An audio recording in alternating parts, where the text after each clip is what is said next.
Elevation Nation. Tonight on the podcast, we have on an incredible guest, and we're talking about a topic that is extremely near and dear to Parker and my heart. That is mental health, specifically male mental health, and some of the struggles that young adults go through.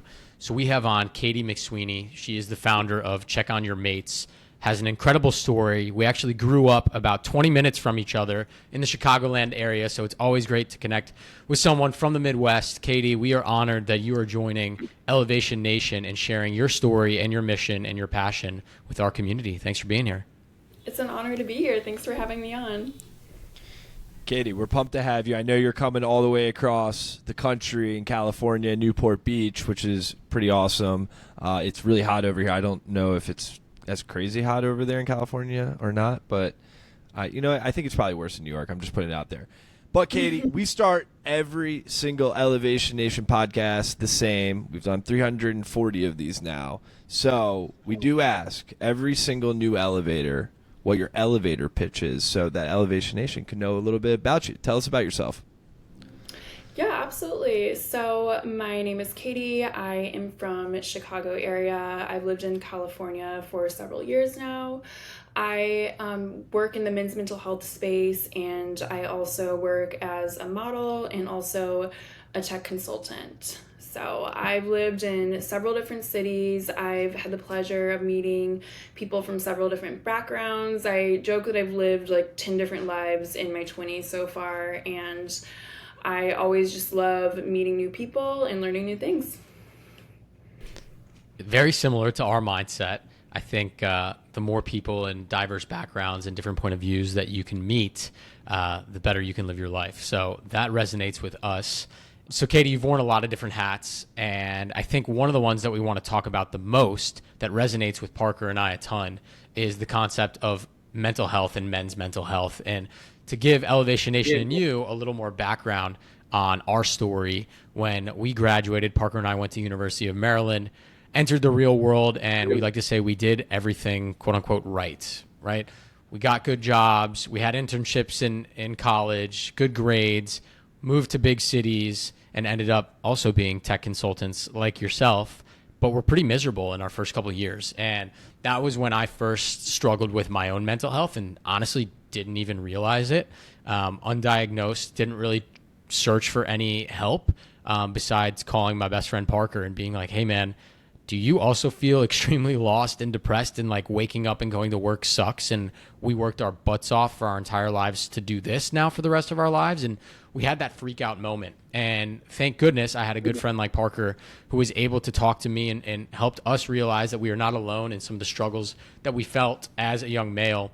And so obviously the story and your passion resonates with us a ton. What originally got you involved? Yeah, so I just have noticed a trend in my personal life, my whole life. My sister actually lost 6 guy friends. Well, 5 she knew personally, but throughout her time in high school, she was older than me. 6 guys took their life. You'd hear about it, and it was always a man. And it's just something that really stuck with me. And ironically, I wrote my college essay actually about a friend that I'd met on vacation who had threatened to take their life, also a male, and how I got the parents involved and just was able to figure out in time, and they essentially were able to get him help and found him a couple minutes before he would have passed. So that's just something that I always have been aware of in the back of my mind. But I always would notice a trend too, just talking to my guy friends. By age 25 at least, they've lost at least one buddy to suicide, whether that's a buddy's brother or a buddy's cousin. They had some sort of connection, and it's just heartbreaking that that's a trend. And it wasn't until my personal loss to Cameron, the man that I was living with and dating and genuinely thought that I was going to marry, it wasn't until I experienced that loss that I really felt called to do something, because I just am the type of person, I need to know the facts, I need to know why things happen, and I know that it's so nuanced and it's hard to make sense of. But in my research, I just confirmed what I saw in my personal life, that the majority of suicides are men and no one's talking about it. And 79% actually, to be exact. And it just really upset me that there wasn't anything available for men specifically that I could find in the US. And there's lots of resources like for women's mental health, which is incredible. Of course, women struggle too, but men are 4 times more likely to take their life and instead are villainized in the media. And it's just a silent national crisis is what I like to call it.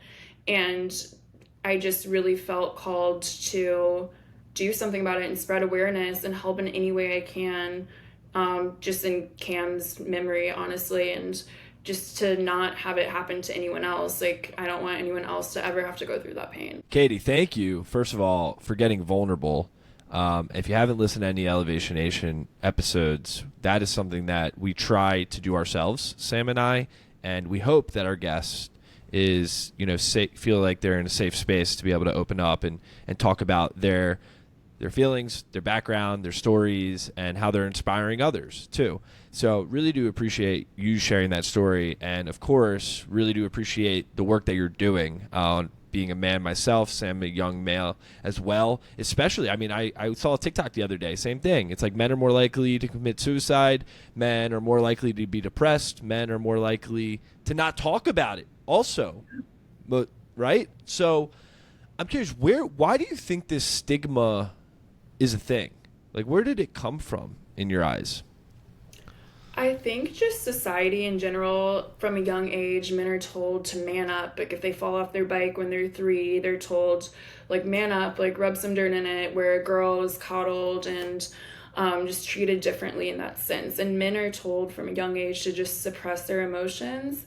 And it's not even the fault of the older generation or anyone. It's no one's fault, but it's just something as a society that we can be aware of. And I think that our generations, the Gen Z and millennials, are really breaking that tradition in this sense, where we're noticing just the toxic patterns that we've just continued to accept as a society, of the whole idea of just man up and men being told to suppress their emotions from a young age. And I think that is really just the root issue, is just the societal traditions and expectations of telling men to just suppress their emotions and equating that to, not being masculine if you cry, when it's quite the opposite. It's the bravest thing a man can do is be vulnerable. 100% agree with all of that. I think, one of the goals when Parker and I started Elevation Nation was to share our own vulnerability, to show that it's okay. And again, right, like, we're not movie stars. We're not anyone that has millions of dollars backing us. We have normal jobs. We are normal guys in consulting. And so I think we're trying to make it seem like it's a thing that normal people can do, because I think you're spot on. Our generation is more open to it, but I think it might be because they've seen it, whether it's athletes, celebrities, actors, whatever it may be, they're the ones that are becoming vulnerable. And I want them to also realize you don't have to be famous or have the backing of millions of fans to feel confident enough to talk about your mental health. You can be a regular, everyday, normal guy and lean on the friends and your mates around you. So I love that that's your mission. It's super important to us, and I'm so glad it's important to you.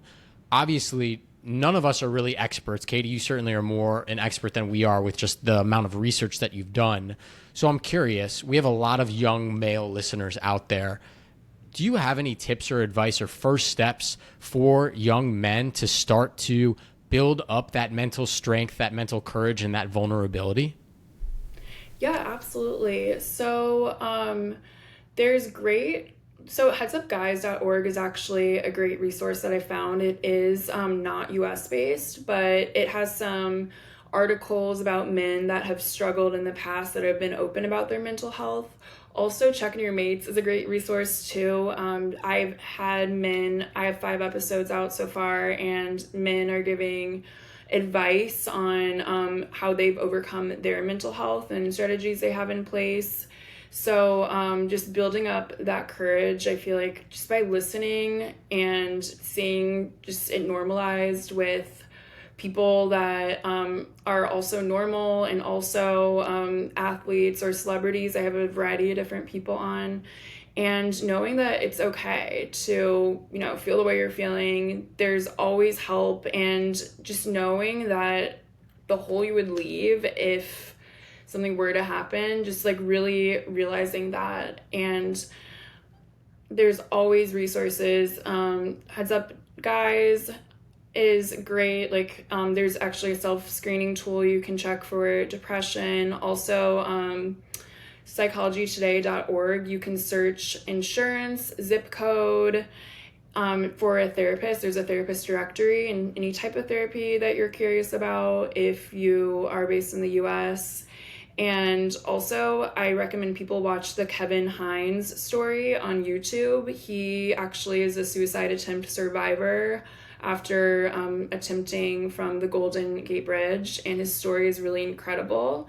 And he was just saying the moment his hands left the rail, it was an instant regret, and it just gives me chills thinking about that story. And I think that would really, it's like if you find yourself in a position where you feel like you're having these bad feelings, and you just need to know that people would be in pain. And also, there's like different studies that show people that have survived an attempt all regret it. Like every single survivor of the Golden Gate Bridge regretted it, which just gives me chills to think about. So I think that would be a great place to start. Also, safety plans is something you can build with a therapist too, that I actually learned about from TikTok followers. So that's in place. So it's like if you have a buddy or you yourself are struggling, you can have that in place. And it's just protocol essentially for any emergency. And mental health is just as much as an emergency as any other health emergency, because mental health ultimately is health. So just really reminding yourself that too. Mental health is health, and it's okay to talk about it. Your buddies would much rather hear about your problems than hear about them at your funeral. Of course. And yeah. I mean, those are a ton of different areas I feel like we can all educate ourselves a little bit more on, learn a bit more about, and it's through those really deep stories, right? The stories of other people who have been through struggles that we can hear and feel connected to certain people, and because sometimes we feel like we've been through it ourselves as well. And that's kind of why we're doing the podcast as well, just like you, Katie, is meeting people, trying to share their vulnerable story, their real story, and how they've navigated life as a young adult. Life as a young adult certainly is not easy. Even some people might think it is. Oh, you don't have a family. Oh, you're not married. Like, you don't have the real big job yet. Nah, being a young person also is hard at times because, one, we're trying to figure out the real world. It's just really great work that you're doing. And I commend anyone who is doing that type of work because it's needed more than ever. And additionally, it's really nice to hear when people, especially males, are going to therapy, right? Therapy, talk about a stigma, men going to therapy. I mean, my mom, 20 years ago, that was probably never even a thought. And now Sam and I both are big people on therapy. We have a lot of friends who go to therapy, and we know how transformative that can be for people to just talk, get your thoughts out. And more importantly, too, is you don't need to go to therapy if you're broken. You can be perfectly fine and go to therapy. That's completely healthy. We have to change that stigma that you don't need to be, there doesn't have to be something wrong with you so that you can go talk to someone. No, you should always be talking to someone because that person will be there as a resource for you and who knows you really well when things might not be as easy as they once were. Yeah, no, I absolutely agree with that, Parker. And I mean, obviously myself firsthand, like I think Elevation Nation knows, I go to therapy every 2 weeks. It's a normal part of my routine. I like to talk with my therapist about what's going on in my life. And sometimes I'm like, oh, this is a burden. I have nothing to talk about, or I'm busy at work or whatever.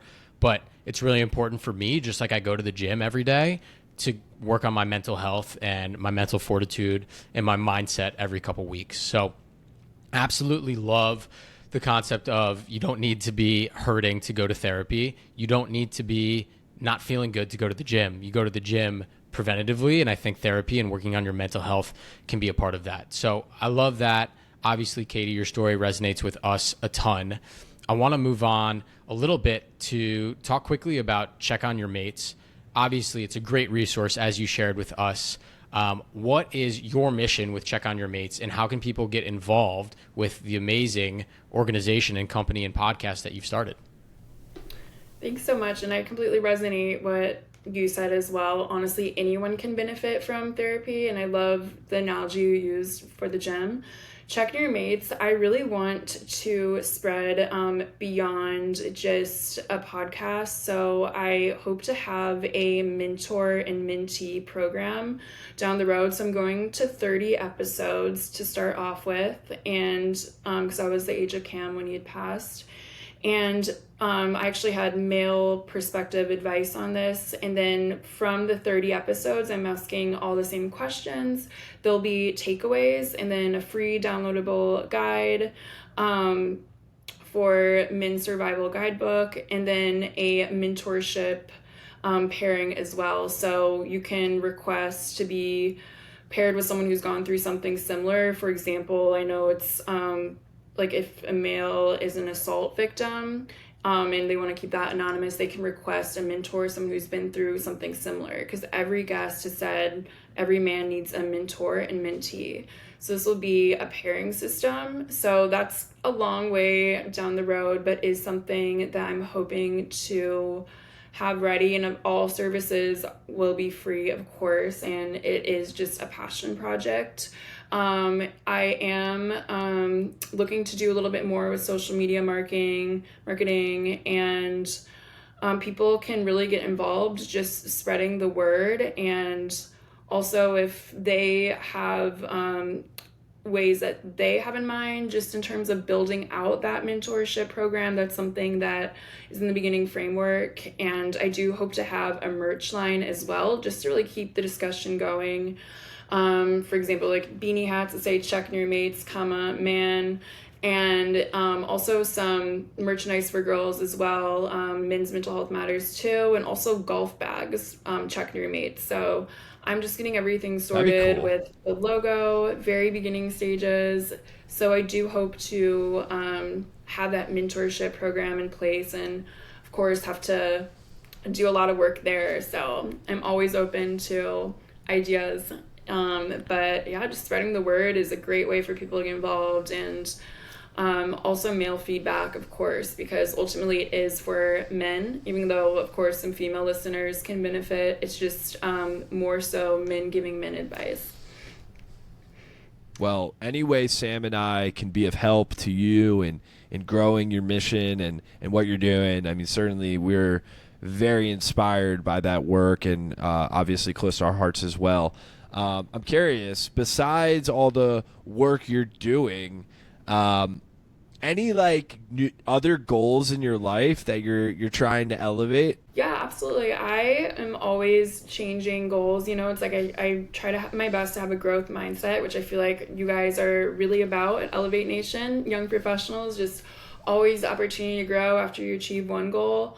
That I would say starting a dog leash line eventually, and then I do want proceeds to go to different charities that ultimately will help men's mental health, just because Cameron, my boyfriend who had passed, left me his dog Red, who you guys actually met before we started this episode, as his last wish. And just men and their dogs have such a special bond, and of course women and their dogs too, but there's just something about a boy dog and a guy, and really like man's best friend is the best way to sum it up. So man's best friend leash sets, it's going to be very masculine.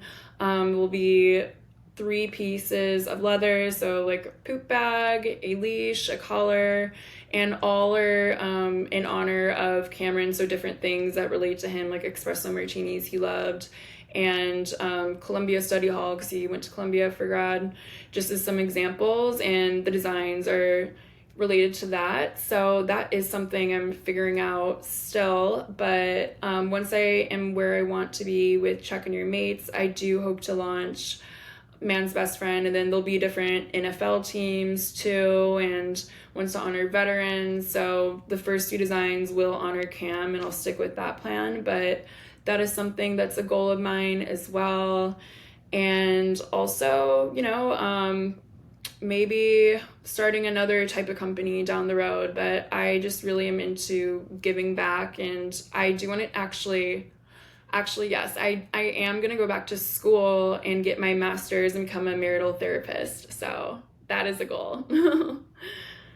Katie, I love it. Obviously, extremely ambitious. So many amazing things in the pipeline for you, and we're excited to support you, elevate you, and just watch your success along the way.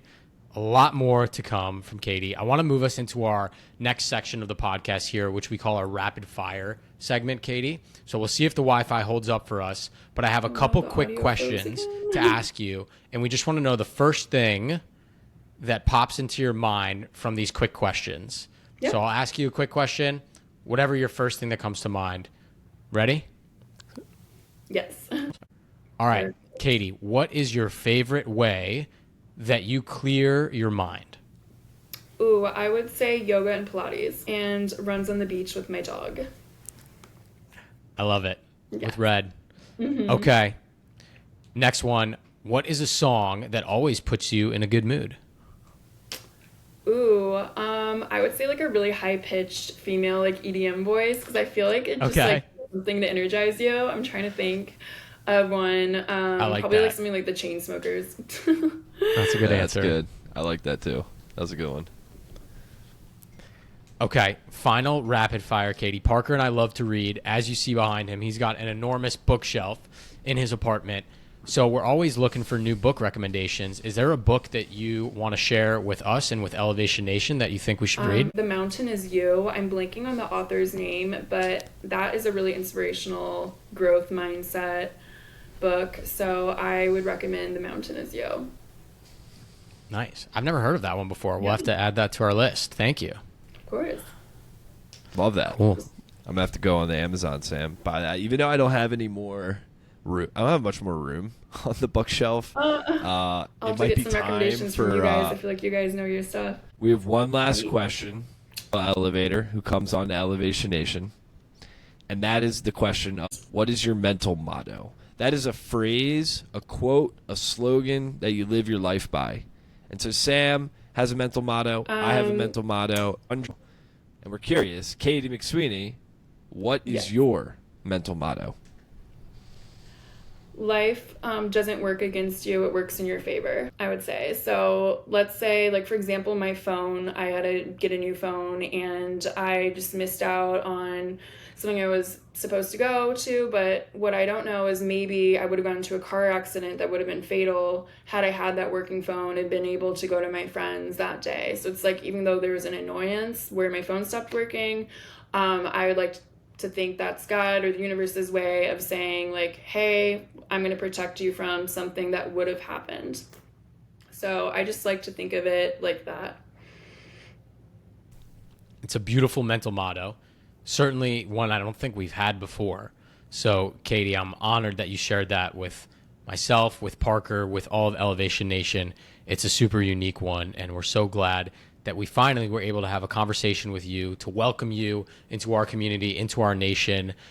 What you're doing with Check on Your Mates is truly incredible, and Parker and I always resonate so much with someone who is working on their mental health and helping spread awareness in that space. So on behalf of myself, Parker, and all of Elevation Nation, Katie, welcome to Elevation Nation, and thank you for joining us.